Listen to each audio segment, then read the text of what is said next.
What we want to do tonight is try and bring in a little bit of science. This is something I had promised with a disclaimer to say I'm not a scientist, so whatever I say tends to be corrected. But we want to see the opinion of scientists, at least in terms of the general knowledge that we all have as laymen, and see how much of this actually validates what we have been discussing all these nights. So we start with this question to say that you keep talking of emanation, you keep talking of manifestation, you keep talking of the fact that God is the only reality. But when I feel the things around me, everything seems to be real, solid, independent, tangible. You know, my body, the walls, the tree, the mountain, everything I see is solid.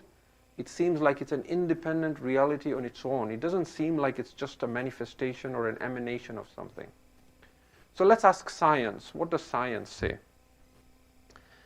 The first thing that science tells us is that if you're talking about the human body, most of the human body is not even solid, it's fluid.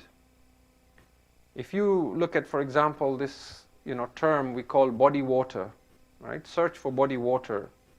You will find that a newborn infant, 75% of it is body water.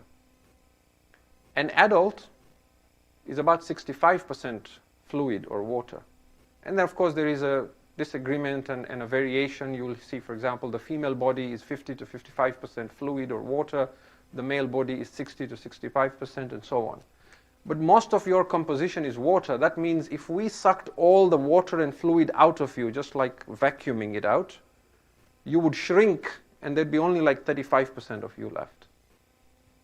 That's the first thing. The second thing is, when we probe and ask scientists more, they say actually the skin on your body is made up of tissues. Okay, I'm using again layman terms. And if you break it down further, you have cells. And if you break it down further, you're made up of atoms. We all know this, right? Unless they've changed science, radically from the time I went to school. But it's all atoms. And then these atoms, 99.999999% is empty space. So you're made up of atoms. That atom, the mass in it is 0.0000000 whatever 1%. And then that atom is made up of particles like neutrons and protons and electrons. And then the electrons are made up of subatomic particles that they call leptons, I think. And neutrons and protons are made up of other subatomic particles that they call quarks, right? So when you now begin to relook at your perception of what is solid, what is real, science is telling you you're just a bunch of atoms held together. Now, there are people who have tried to study then what is it that is holding us together and giving us shape or giving us form. And so they start looking at it and they say that the organic matter that creates your form or gives you your body, it is actually something that we can measure its frequency, like sound frequency. And it matches a sound frequency that is the equivalent of 570 trillion hertz. And a hertz is measured as vibrations per second, which therefore means that your body is made up of atoms that are vibrating at a rate of 570 trillion vibrations per second. And because this number is so immense that you cannot imagine, therefore, it appears to you as if these atoms, most of which is empty space, most of it is empty space, but whatever is there that is solid or mass that you think is mass, it is vibrating against each other with such rapidity and such high frequency, it appears to you that it is solid. There's no religion here, there's no philosophy here, there's no metaphysics here. This is a simple science. I mean, some of it from what I learned, some of it what I pulled out of the internet that I think is reliable. But by all means, go speak to your science teacher, to your university professor, to the scientists and the doctors we have in the community here, and see, they might even tell you things that are even more amazing than what I am telling you. Now, one of the things that scientists noticed is that for some strange reason, the mass of these subatomic particles do not weigh the same. Some of them have a greater weight than others. And they haven't been able to figure out why, if everything is made of atoms, that's made of electrons and protons and neutrons, that's made of leptons and quarks, why is it that some have such immense amount of mass and some don't have any mass at all? So in 1964, there was a doctor by the name of Dr. Higgs who came up with a theory. His theory was that the entire universe is covered by an energy field. There is an energy field. Now keep in mind as I say this, that in Arabic, nur is light, but it is also energy. And the verse we've been saying again and again, Allahu nuru samawati wal ard. I'm still not alluding at anything. I'm just dropping a hint here that nur is not just light, it is energy. Dr. Higgs proposed that there is an energy field that pervades the entire universe. And what gives any atom its mass is how those atomic or subatomic particles interact with that energy field and what they draw from it. And this energy field in time came to be known as the Higgs field, named after him. And this continued to interest scientists and physicists. And so they have been plagued with this idea that if we can somehow extract one particle from this energy field, we might be able to identify the absolute building block from which anything gets its matter or its mass that gives that atom even, what we might call solid in it, of what is left after you remove all the empty space. Right? So if we slow down the vibration from 570 trillion to be able to see that atom and separate all the space, whatever is left of it, what is it that is giving what is the particle that is giving matter its mass? And because of this, they began searching for this particle. Now its scientific name is the Higgs boson, but guess what is the layman's term for it? The God particle. The God particle. And this was big news, 2012 and so on, isn't it? You all know about the Hadron Collider, the atom smasher, right? What are we trying to do? We're trying to find the absolute particle that gives anything its mass. That is what is eluding people. When you keep all this in mind, and then all the documentaries you've seen about the string theory and all these other things, right? You begin to see that what we are talking about, emanation, manifestation, Allahu nuru samawati wal ard, it doesn't seem such a far-fetched and a wild idea. Because we're not saying that we are a figment of imagination or we're not real. We're just saying that we're not as solid and as real as we think we are. That we are an emanation from a higher source, from one source. That source we call Allah, but you could call it being, consciousness, whatever you want to call it. And so, scientists are spending millions of dollars trying to find this. And we need to ask ourselves that if different things in existence are simply made up of different atoms and subatomic particles that are simply vibrating at different frequencies, then what is it that is giving consciousness to us and to everything else that has consciousness? What is it that makes us sentient beings? Is it simply the brain in our heads and the self-consciousness and identity of I that is created through conflict at the time that I am born? Essentially, when you think about it, the whole universe, including ourselves, are simply swimming in an ocean of energy. Now, you can call that energy anything you want. You can call it nur, you can bring in the string theory, you can wait for scientists to discover, God particle. There's an interesting, fiction or novel written by Scott Adams, who is known more for his, comic strips and so on. But he also writes books that tickle the brain, and he has a book called God's Debris, which I don't want to sort of give a synopsis of because you might think I'm subscribing to the idea that he has in this God's Debris. But for those of you who have seen that book, it sort of plays a little bit into what we're talking about, the idea that everything in the universe is made up of, if there is a particle it's made up of, it would be God. If God was solid or real, then the building block, what we said yesterday, the space that gives anything the sense of room that allows things to come into existence or have any consciousness is from Allah. And that also is not the essence of Allah. It is not the dhat of Allah, which we said is unmanifested and unknowable. It is simply what we said are His names and His attributes. What is causing us a hard time is we're trying to think a name is made up of letters. How could God's names and attributes create this manifestation? When we say God's names and attributes, don't think of them necessarily as alphabets or letters in the sense that we say the name of something or the label of something.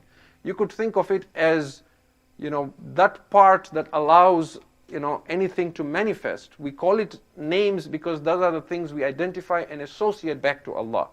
So for example, one of the names of Allah is An-Nur. An-Nur now is the light. But it doesn't have to be the word, the light, that causes the manifestation. The Nur could be the energy that causes then things to exist and come into any form of appearance that we now see. So now if I go back and I say that everything in the universe is simply blinking in and out of existence or simply vibrating at a certain frequency, at a certain rhythm, which is the rhythm of Tawheed, and I talk of a Tawheed-based ontology, what now do you think is more real to you? The idea of an emanation and manifestation, or the idea of solid, independent realities? It seems, at least up to this point, science is on my side. So everything begins to change now. We now begin to look at things differently. When I pray my salat, for example, and I say, بِحَوْلِ اللَّهِ وَقُوَّتِهِ أَقُومُ وَأَقْعُدْ, or even if I just recite the hawqala and I say, لَا حَوْلَ وَلَا قُوَّةَ إِلَّا بِاللَّهِ الْعَلِيِّ الْعَظِيمِ. Notice now, if we want to really, pick on the words in this sentence carefully, I am not saying it is with the power and strength that comes to me from God that I am sitting and standing. What I'm actually saying is, it is with God's power and by Him that I am standing and I am sitting. But salat is simply a training ground. It is not that you stand and sit in your ruku and your sujood with Allah's power, but everywhere else you stand and sit with your own power. Not at all. بِحَوْلِ اللَّهِ وَقُوَّتِهِ أَقُومُ وَأَقْعُدْ is even now, because right now you are sitting because of God's power. Otherwise you have no ability to even sit or lie down or stand or have any form of existence. Now, let me try again here, once more, just to sort of try and make this a little more comprehensible. Let us suppose we took every one of the names of Allah and said every one of these names is a source through which we acquire different forms of energy and different abilities. And we say that Allah has not 99 names or 1,000 names, but millions and millions of names. Can we now begin to see how we can draw from different sources for everything we do? Let us take an example. Let us suppose there is an enlightened man, someone like Amirul Mu'mineen Ali ibn Abi Talib, salawatullahi wa salamu alayhi. Why do I mention him? I mention him because he has a tradition in which he says, I have never seen a thing except that I have seen Allah before it, and I have seen Allah after it, and I have seen Allah above it, and I have seen Allah below it. What does he mean? That whatever I see, I only see Allah interacting in everything I see. So let us suppose you have someone like him, an enlightened being, and he's watching another human being, living a life and moving through life. What is he seeing? He sees the man walking down the street. What he sees is Al-Qadiru playing itself out, because it is with the power of God that the man is walking. The man is looking around. As he's looking around, what he sees is Al-Basiru is manifesting itself, because whatever you see, any form of vision, ultimately comes from him. And the man is listening to the sounds around him. Those are coming from As-Sami'u. Now as he's walking, he sees a beggar on the side of the road sitting there and asking for some help. Now the man feels some compassion in his heart. That compassion is not any inherent goodness that comes from him. It is Al-Hannanu that is manifesting himself. So he puts his hand in his pocket to remove some money, and that is Ar-Razzaqu playing itself out, because that wealth came ultimately from Ar-Razzaq. He takes out and he gives some change to the poor man. Now that is Al-Jawadu playing itself out. He walks further on and someone calls him again for help. And now An-Nasiru is beaconing him. But now shaitan uses his ego and causes him to fall asleep and become unconscious and heedless. So now he blocks that an-nasiru from manifesting itself. Because of that heedlessness and unawareness, that name does not manifest itself. Now the self-will, the egoic self-will that stands in rebellion to surrender to God, blocks that name from manifesting itself at that point. And then as he goes home, he realizes, what I did was wrong. I should have helped the man. And he feels a sense of regret. So Al-Ghafuru begins manifesting himself. He asks Allah for forgiveness. At-Tawwab manifests itself. So even when you seek forgiveness, it is Allah's blessing and manifestation. Otherwise, we in ourselves have no inherent goodness to manifest that. And then he goes home and he sees his child, and there is this overwhelming love for the child, and Al-Wadudu begins to play itself out. The child is crying, so he picks the child up and he kisses the child, and now Ar-Rahimu is playing itself out. Do you begin to see that human beings in themselves inherently have no goodness that they can take credit for? All credit ultimately belongs to God, which is what we said yesterday from Ayatul Kursi. وَلَا يُحِيطُونَ بِشَيْءٍ مِّنْ عِلْمِهِ إِلَّا بِمَا شَاءَ. They have no access to any form of knowledge except what He releases and gives to them. If we embrace this idea, it removes a lot of malice within society and community as well. Why? Now when I see someone who has any kamal in him, I don't feel jealous of him. Instead, I admire him, because what I am seeing is God manifesting Himself through that creation.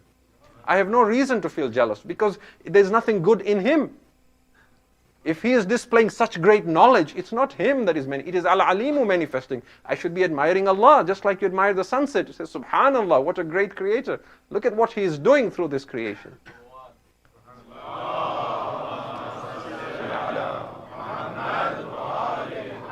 And then individually as well, I have no reason to feel proud. If I see something great about me, whether I am very generous in helping others, or whether I'm very knowledgeable, or whether I'm very good looking, or whatever it is, when I embrace these ideas, I begin seeing that there is only Allah manifesting His names through different creation. There's no reason for me to take credit for it. Right? If I am a teacher and I impart knowledge, it is Al-Alimu that is working through me. If I'm a doctor and I help people, it is Ash-Shafi'u that is manifesting. Yet, if anything, then all I can do is express gratitude and say that I thank Allah that when He chose to manifest Himself, He chose this worthy, humble set of vibrating atoms to manifest that. Otherwise, He could have chosen another set of atoms to do that. And that is why a couple of, a week or 2 weeks ago, one young man asked me, he said, tell me, the first principle in Islam is Tawheed. What if the first principle in Islam had been to care for others and care for humanity? How do you think the world would have turned out? Would it have been a better place? And I said to him, if anything other than Tawheed was the first principle of religion, this world would have been far worse than it is today, though you cannot imagine it. Why? Because inherently there is nothing good in the individuals that you see around the world. Whatever good they display is coming from Allah. Tawheed is primary, and it is the most fundamental and important principle, because when Tawheed is acknowledged, then there is no resistance to these beautiful names of Allah. It allows them to manifest, which then allows justice and kindness and compassion and generosity and humanitarian help for each other to help. It is just God's principle that Aballahu an yajri al-ashya illa bi asbabiha. Allah has decreed that He refuses to do anything directly except through causes and effects. So Allah has decreed that when He wants to help the poor, He will not drop gold coins from the heavens to them. He will get another human being to help that. But there is no question here that we do so much for human beings, why doesn't Allah do? It is Allah doing it through you. When you ask the question, why do children suffer? It is God who is crying through your heart and asking, why is he suffering? So that you may do something about it. And that is why Tawheed is central. When you oppose Tawheed, when you embrace Shirk, if human beings had not embraced Tawheed, and they would have all had rigid egos by which they completely resist the names of God, then all you would have seen is chaos. You would have seen selfishness. You would have seen only animalistic behavior. You would have seen the world being far worse than it is today. If you can recite as-salawat ala Muhammad wa ali Muhammad.